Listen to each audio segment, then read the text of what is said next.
Major funding for KPBS Evening Edition has been made possible in part by Anderson Plumbing, Heating and Air, proud to support the mission of KPBS and privileged to serve San Diego clients. Anderson Plumbing, Heating and Air, helping homeowners maintain drain, heating, and cooling systems since 1978.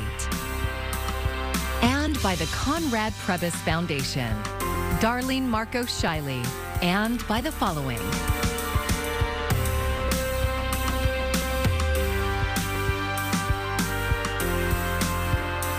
By viewers like you. Thank you.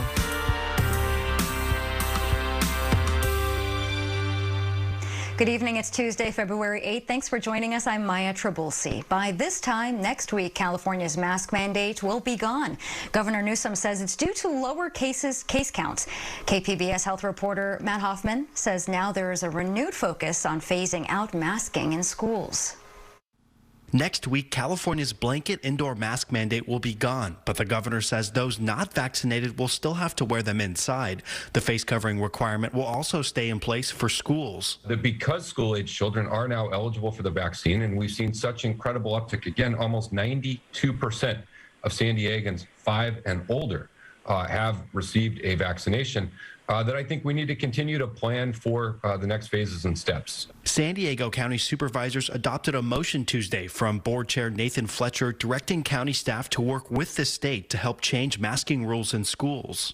To develop a safe and responsible path to phase out the mask requirements for K through 12 students. The board's vote was unanimous. Of removing the mask for kids, I think that's long overdue. Just up the road in Los Angeles County, officials there have decided to keep the indoor mask mandate past the 15th. San Diego County Health Officer Dr. Wilma Wooten indicated that would not be the case here and says officials will follow state guidance.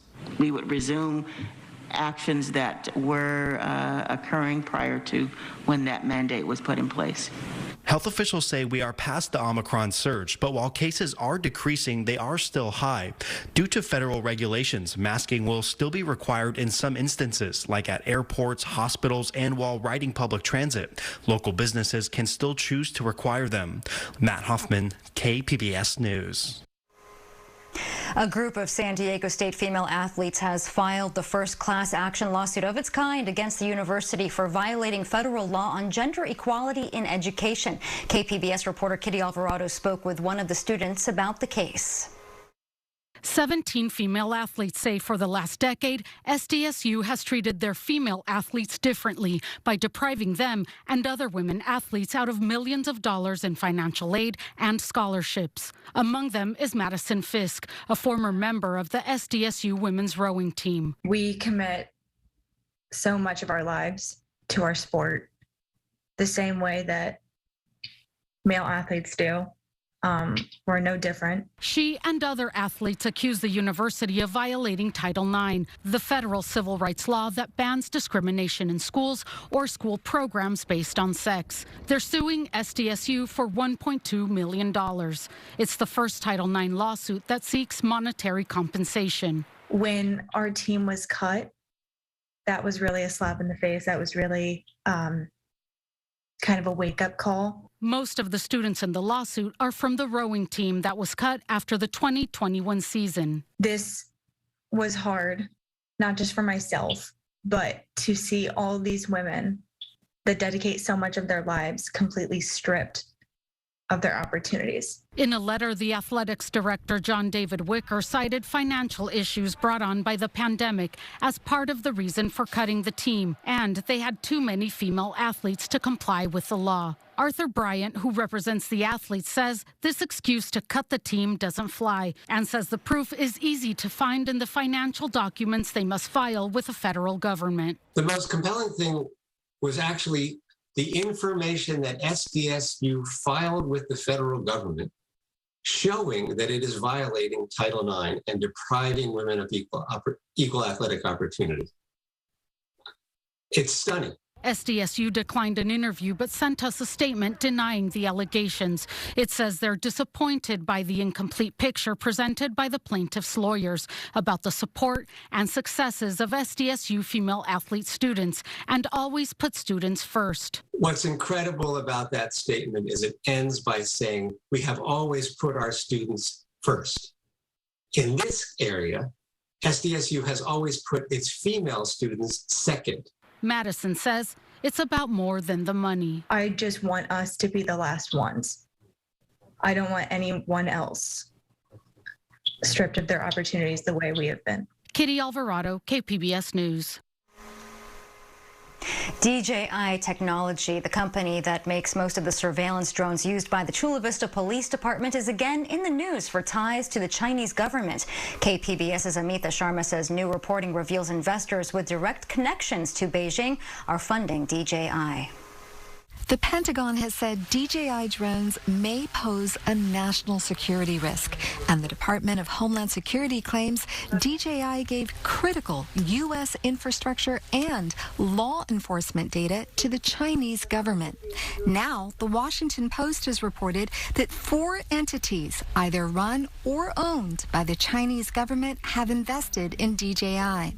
Jim Lewis of the Washington, D.C.-based Center for Strategic and International Studies says the news only confirms his suspicions. We know the Chinese love surveillance and are engaged in massive collection of intelligence against Americans. We also know there's a Chinese law that says any company that's asked to cooperate in providing intelligence has no choice and must do so. Lewis says DJI indisputably makes great drones, but those who use them cannot be sure who is watching, leaving police agencies like Chula Vista PD with only one choice. Well, unfortunately, they need to replace their drones. They need to swap out the DJI drones, and it's expensive. It could take a while. Chula Vista has 8 DJI drones that it uses to respond to 911 calls. Mayor Mary Salas did not respond to a request for comment.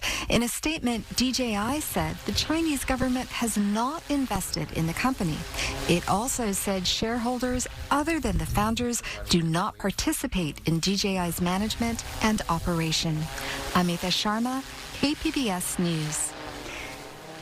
2 San Diego County supervisors are asking county staff to design a pilot program to keep vulnerable seniors in their homes. Supervisors Tara Lawson-Reamer and Joel Anderson want to give rent subsidies to low-income older adults.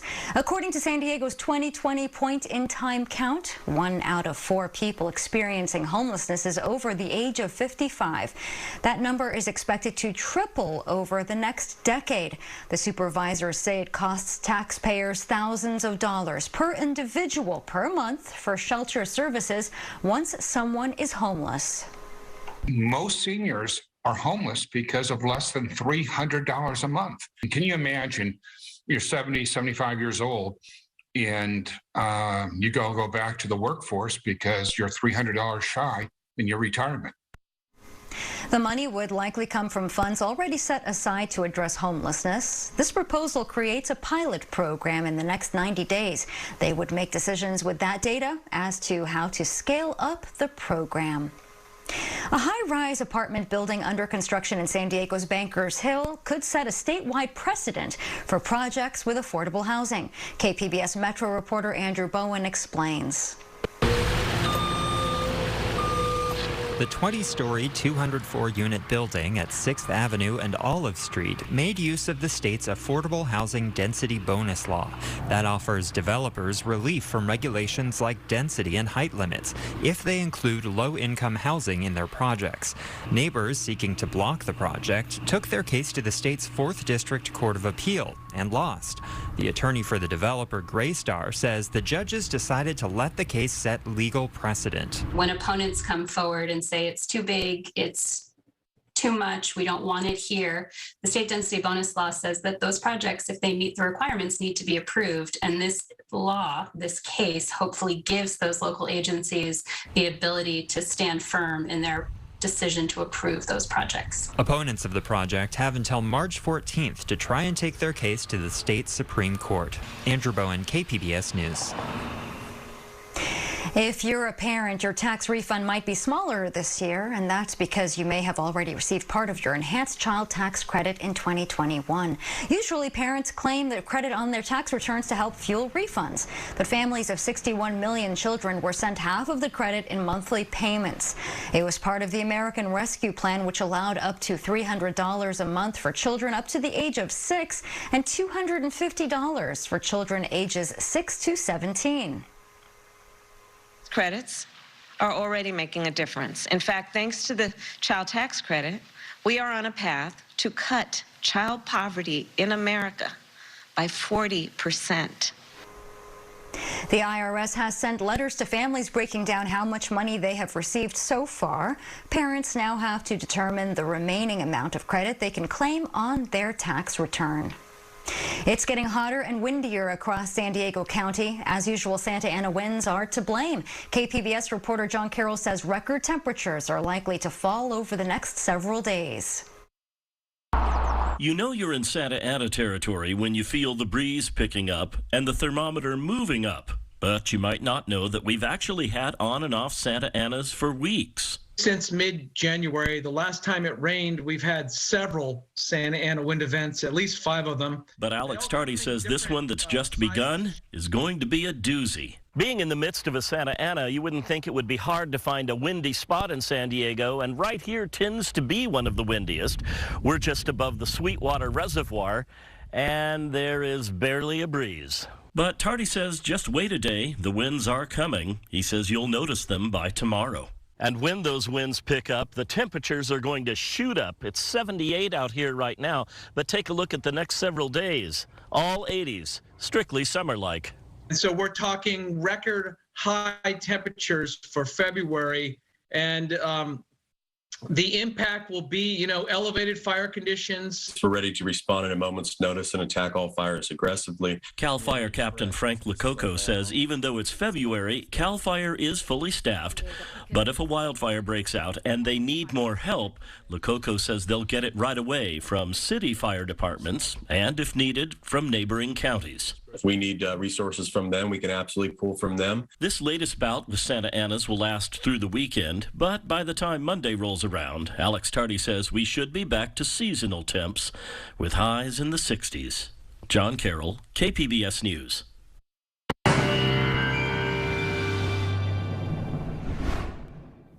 Well, we're going to be talking about record challenging warmth over the next couple of days across much of Southern California, thanks to some strong Santa Ana winds. High pressure kind of taking shape, and it is going to bring an extended stretch of above average temperatures, even beyond, say, Thursday and Friday, which are looking like the warmest days. We're still going to be well above average through the weekend. So we do have some weather alerts to keep in mind here moving forward. Excessive heat watches have been posted just north of us, including cities like Newport Beach. That goes into effect from Wednesday through Friday. We'll see if those are downgraded either to heat advisories or upgraded to excessive heat warnings. Again, that decision will likely come later today. Temperatures tonight get back down into the upper 40s for you into Escondido, looking at low 50s in San Diego, low 50s in Borrego Springs, and then this spring-like warmth hangs around with us all the way through Sunday. Heading to next week, we'll see a little bit of a pattern change, but from now until then, just get used to the warmth and the sunshine every day. Temperatures here on your Wednesday afternoon, 79 for you in Oceanside, 82 in Ramona, El Cajon, 86 for a daytime high, and 82 out towards Borrego Springs. Those Santa Ana winds, though, will bring a risk for elevated fire danger. On top of that, gusts around 30 to 50 miles per hour with an AccuWeather local storm max here of 75 miles per hour. So do keep that in mind here from, again, Wednesday afternoon through Thursday for those strongest winds. Near the coast, temperatures upper 70s for your Wednesday, and then up into the 80s we go Thursday, Friday, Saturday, even Sunday still pretty mild in the upper 70s. Near the further inland, rather, we get up into the mid 80s for you. That lasts all the way through Saturday. A little bit of a drop back into the low 80s as we close out the weekend on Sunday. In the mountains, temperatures looking to get up to 60, from the 50s to the 60s from Wednesday and Thursday into Friday, back into the 50s Saturday Saturday and Sunday. And in the deserts, similar trend here. Temperatures looking to remain in the low to mid 80s over the next 5 days. For KPBS News, I'm meteorologist Jessica Pash. Technology has dramatically changed retail shopping in the U.S., and San Diego-based Excel Robotics is making the grocery shopping experience a lot different. KPBS SciTech reporter Thomas Fudge has the story. On the ground floor of the Vantage Point apartment building in downtown San Diego, there's a small grocery store, but it's missing something. There's no cash register, no cashier, no bank of self-checkout machines, just groceries sitting on shelves. Once you walk through this turnstile at Valley Market downtown, you don't even have to think about how you're going to pay for the food. We use technology to figure out who took what out of a store. So it's an autonomous store in that the sense that you walk in, you take what you want, and you walk out. And we rely on a suite of sensors, somewhere in the ceiling, somewhere in the shelves, to figure out what you walked out with. You get through the turnstile to enter Valley Market by flashing your store app over a sensor. Inside the store, there are cameras everywhere, watching what you pick up and what you put down. This computer screen in the back room shows a moving diagram of customers who appear as dots. Here we can see what they're buying and how many items they're carrying. You walk in and we track you with ceiling cameras, so we have to know who took the lime and who put back the lime. So there's really two things we're tracking. We're tracking the movement of people, and then we're moving a product. For the customer, Buiba says using the store is kind of like using a self-service gas pump. Before we let you in the store, we collect your payment credentials, and then after you leave the store, we charge you for what you took from the store. The other aspect of the store is the delivery service for Vantage Point Apartments. Orders appear on a screen, and store employees with bags of food head for the elevators on their way to one of the building's 679 living units. So on the board in the back, you can see just in the last 5 minutes, someone wanted some laundry detergent, toilet paper, and dishwashing detergent. We just ran that up to the room in a few minutes. And we do these deliveries all day long. Jeff Herman with Excel Robotics calls it the world's fastest delivery service. Because we don't have to use the labor to sit behind a cashier's desk the whole time, that same labor can be reused for the delivery service that we offer. The commercial strategy of Valley Market is to serve a dense population with a limited number of essential grocery products. Their research shows nearly 90% of residents in Vantage Point Apartments use the market. One of them is Cameron Thomas. The simplicity of just having it right downstairs for us. Grocery stores are a little bit further away, so for some of just the normal household goods, it's pretty easy to come down and comparable in price to a lot of the grocery stores in the area. And all you need is your phone. It's okay if you forgot your wallet. Building resident Antoinette, who didn't share her last name, said their inventory may be limited, but she thinks the company made a lot of good choices. Everything that we normally buy is here. Everything that we buy is here. Like Dave's bread. Yeah, everything. Dave's bread. The type of cheese we like. Type of cheese, spaghetti. It's all here. It's like they asked us pre-hand, you know, what do you want in valet? The company says the technology they use at Valley Market is patented. The service is a trend in retail. Amazon runs similar cashless operations with its Amazon Go stores, and the trend has gotten the attention of the United Food and Commercial Workers Union, Local 135 in San Diego. Local President Todd Walters says you don't just need computers working a grocery store, you need people too. Those folks know that product, they know what it is, they know what's right, and they're making sure that that product is properly rotated, and if there is recalls or any problems with it, they're gonna know. You start getting into computers and technology, that's fine. You know, you might save $1, but at the end of the day, there's so many things that a computer is not going to do. Excel Robotics has plans for opening more stores in San Diego. For now, Vantage Point residents and anyone else who downloads the app will keep using Valley Market. Shopper Alita Perry says the place has even become a bit of a tourist attraction. It's the first thing I show my parents or any of my friends that come into town. Thomas Fudge, KPBS News. Travel to and from San Diego International Airport is rebounding from the pandemic. The airport served more than 15.6 million passengers last year, a 69% increase over 2020. The San Diego County Regional Airport Authority attributes the uptick to people becoming more comfortable with travel as vaccination rates increase, as well as 18 new routes and 1 new carrier. Despite the growth year over year, passenger traffic in 2021 was down 38% compared to 2019's record-breaking year of over 25 million total passengers. San Diego hotels, restaurants, and retailers are recovering from the pandemic much faster than anticipated. The city's new mid-year budget update projects by the end of June hotel taxes to be nearly $25 million above original projections, a 25% boost. Add to that, sales tax revenue is expected to be $20 million above what was previously anticipated, a 6% increase. However, convention attendance is only at 50 to 60% of where it was before the virus hit. What I can say is that I think each month we are improving, and we are not seeing the cancellations that other cities are seeing for meetings and conventions, and that is a big positive for San Diego. City officials caution that despite the economic growth, they still are relying on coronavirus stimulus funds to balance the budget this year. Tourism officials aim for a full recovery in 2024. The Super Bowl means big business. Experts predict millions in revenue and thousands of jobs in the Los Angeles area. Reporter Chris Wynn takes a look at the big game's impact. A mile away from the stadium hosting this year's Super Bowl, things are shaking up. Christian Martin, owner of Martin's Cocina y Cantina, says they're starting to feel the Super Bowl effect. We have people calling in for reservations. We're catering for the Super Bowl. It's coming.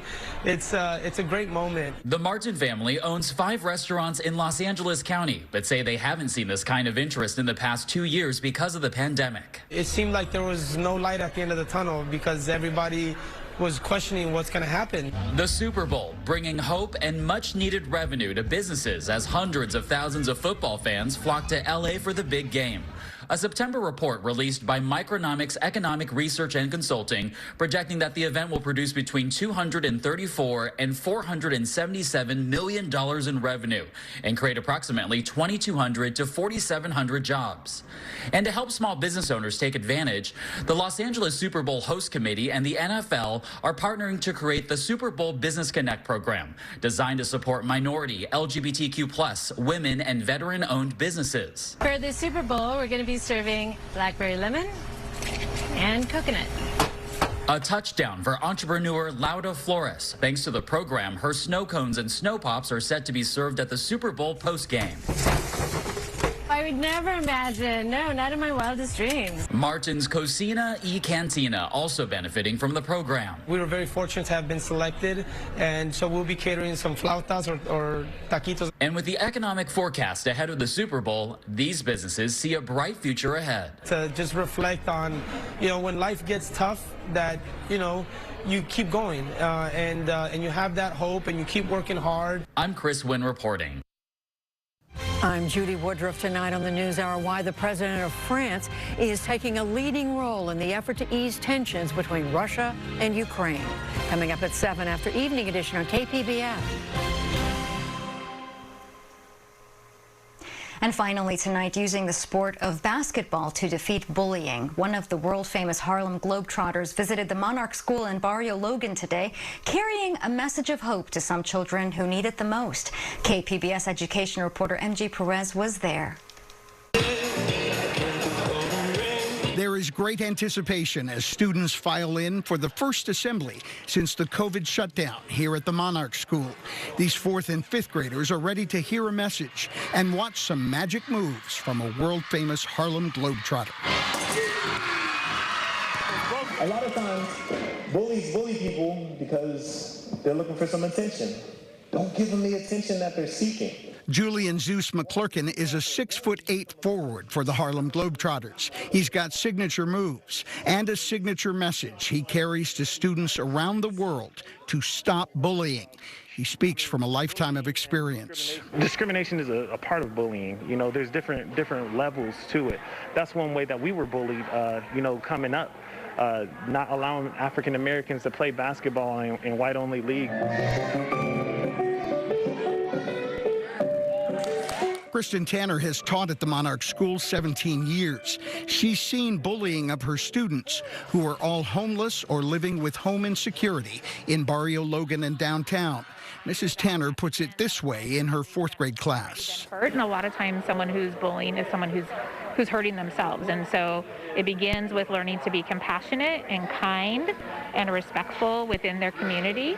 The globe-trotting Zeus talks about the ABCs of defeating the bullies with action, bravery, and compassion. A kid's attention span sometimes can be kind of short, but if we can use that attention and use this basketball to do so, I think it's very pivotal, and we can probably stop some behaviors that we don't want in the future. 10-year-old Gabriel Salas gets the message for any of his classmates being bullied. What advice would you give him?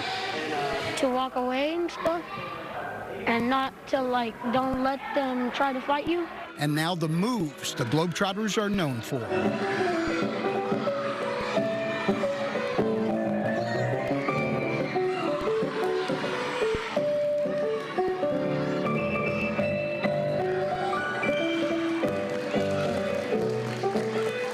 You can think about instances when you were a kid and you remember these assemblies and they stay with you for the rest of your life. I'm just hoping that I can impact 1 or 2 kids, man, in my lifetime now. I think I'm doing it. Round the back, round the back, and then toss it off the glass. Good. You're making it. Is that what you were trying to do?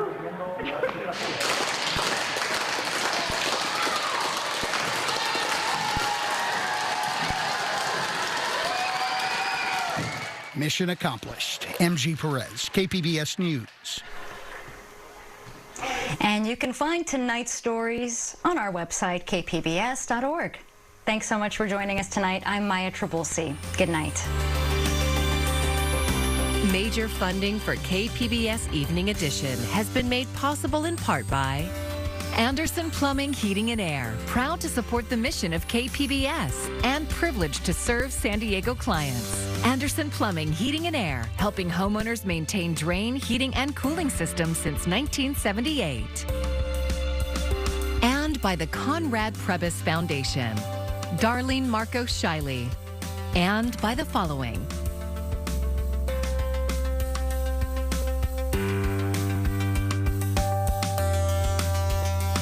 And by viewers like you. Thank you.